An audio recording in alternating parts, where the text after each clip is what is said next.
Del Toro. Yeah, Del Toro. Yeah, tell me about it. If they had to go away from Jackson, that was their best possible pick.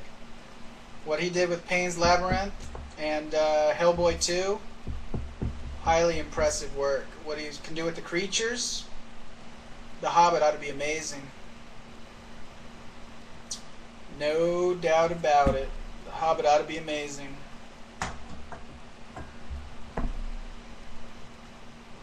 Absolutely.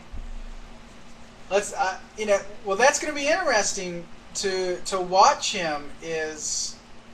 I mean, he's probably what, late 30s, early 40s right now. It's going to be interesting to see where he's at when he's like Steven and Lucas's age, late 50s, early 60s. Is he going to have lost it too, like they did? Is his original eye going to no longer be original or childlike, where he's able to create all this amazing stuff?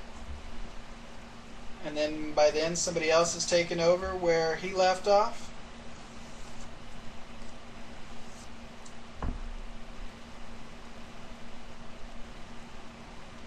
Yes, it is. Nope.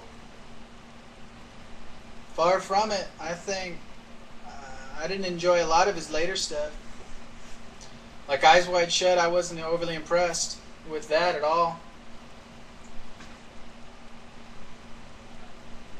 What about you?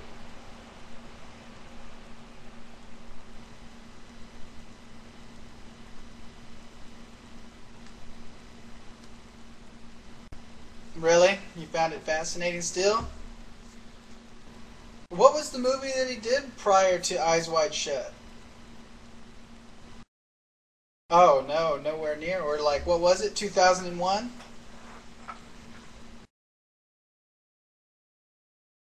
What was your take on?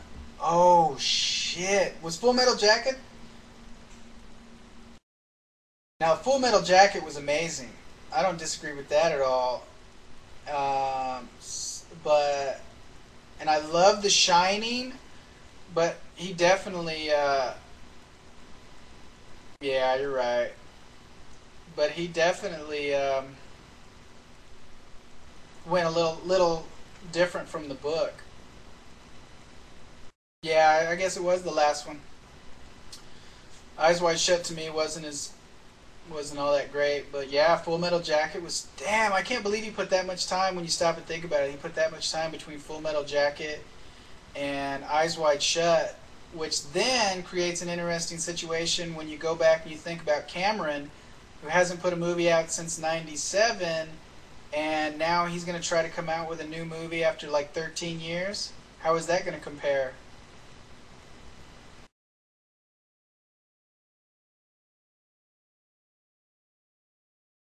Yeah, kind of like when you talk about how much time you put between films, or how few amount of films he worked on. You kind of think about Warren Beatty in his early career. The guy was like massively successful, but only based off of so few an amount of movies. I think he's kind of tarnished his career in the later years, but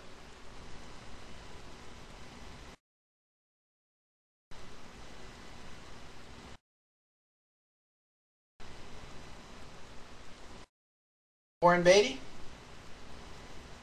where he was famous. What has he done other than Reds? Oh shit. Well, he did Bonnie and Clyde, which he was hugely. That helped his success hugely back in the day. I mean, but you think about a lot of the work he's done here lately. It was like Town and Country. It was Dick Tracy in 1990. It was. I kind of like Bulworth. Oh,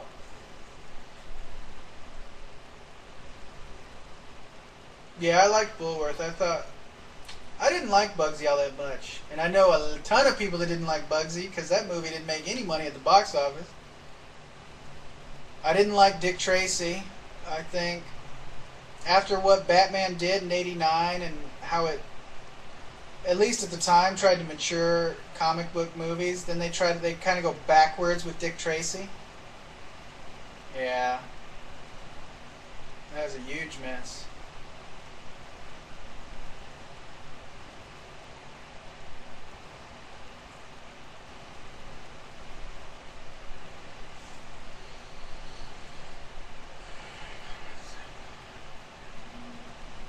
Yeah, Roger Rabbit was 88, I think. I always expected and wanted a sequel from that one. It was successful enough that they definitely should have done a sequel to that one. But it also surprised me. I liked Bob Hoskins in that quite a bit, and he never did anything nearly as big as that again. I think Zemeckis I think he's been able to hold it for a long time. I think he's done a lot of good work. I think since Back to the Future fame. He did the early Forrest Gump, Castaway. He, for career length, for what he's been able to do in his career, he's done an excellent job at keeping up his work. Because he did what the first two Harry Potters also, and he did he did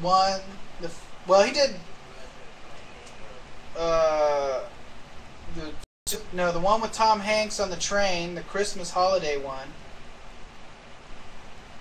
Yeah, he's still got a touch, the touch, for being in touch with his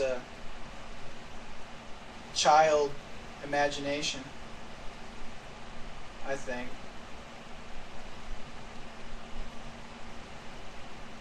And then he did that one recently, another digital cartoon where he used humans and just did the effects over them. Wasn't as successful as the one he did with Tom Hanks.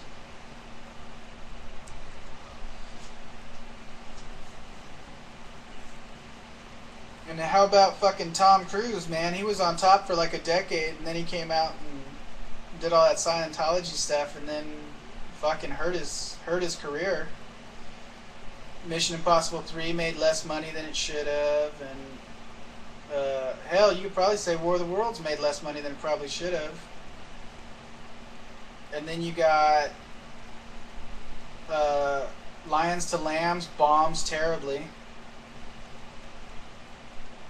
which Tom hadn't had a bomb in 10 plus years. Pulp Fiction to the Karate Chick things to Grindhouse.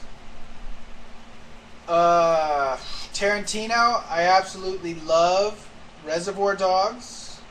I love Pulp Fiction.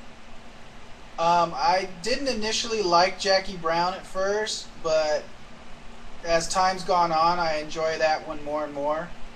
And I love the original Kill Bill. Kill Bill 2 was definitely different than the first one, because I guess I was expecting a lot more of the same as the first one and the second one, so it was different, but I still enjoyed it.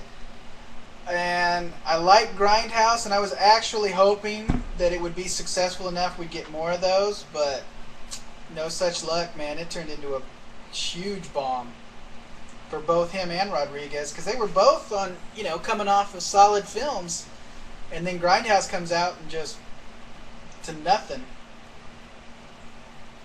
I